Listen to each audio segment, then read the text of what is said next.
ছেড়ে দেওয়ার জন্য অনুরোধ করছি, যাতে যানবাহন চলাচল করতে পারে।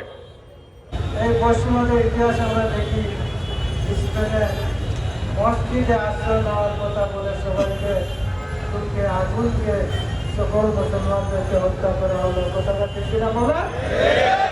যাদের উঠিয়ে নিরাপদ স্থানে নিয়ে যাচ্ছে বলে তাদেরকে সাগরে নিয়ে হত্যা করা হলো, আমরা এটা দেখলাম।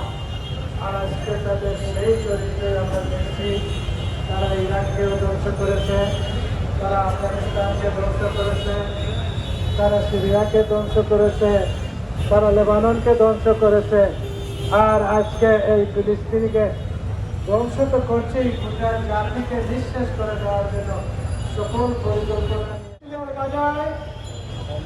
ইসরায়েল প্রতি বর্বরতম হামলা এবং নারী পুরুষ সহ নির্বিচারে গণহত্যার প্রতিবাদে আজকের এই বিক্ষোভ মিছিল পূর্বক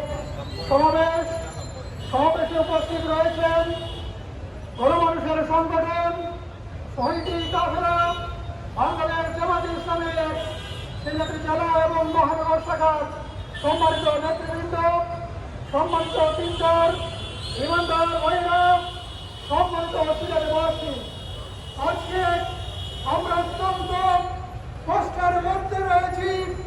রোজার মাসে এইরকম বিক্ষোভ করতে হবে সেটা আমরা ভাবিনি।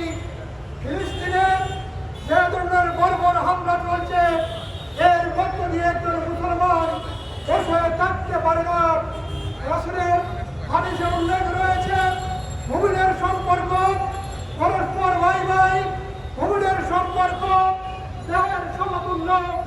দেহের কোনো একটা অঙ্গে কাটা বিদ্ধ হলে তার যন্ত্রণা সমস্ত দেহে অনুভূত হয়।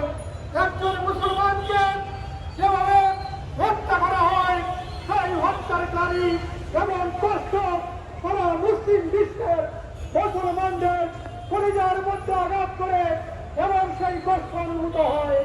আমরা সেই কষ্টের জায়গা থেকে আজকে এখানে দাঁড়িয়েছি এবং তাদের সাথে সহযোগিতা প্রকাশ করে তাদের প্রতি আল্লাহর খাস সাহায্য প্রার্থনা করার জন্য আমরা এখানে দাঁড়িয়েছি। সংগ্রামী ভাইয়েরা, আপনারা জানেন ইসরায়েল জাতি একটি অভিষিক্ত সন্ত্রাসী জাতি, একটি সন্ত্রাসী গোষ্ঠী, সন্ত্রাসী দেশ। সেই দেশের কোনো নিশানা ছিল না। জবর দখল করেছে, সেখানে দেশ শোষণ করেছে, এখনো রাজাকে তারা অবরুদ্ধ করে রেখেছে, দখলদারিত্বের মধ্যে রেখেছে। অবৈধ দখলদারিত্ব থেকে আমরা তাদেরকে মুক্তি চাই। এখানে বিশ্ব সম্প্রদায়ের হস্তক্ষেপ কামনা করছি।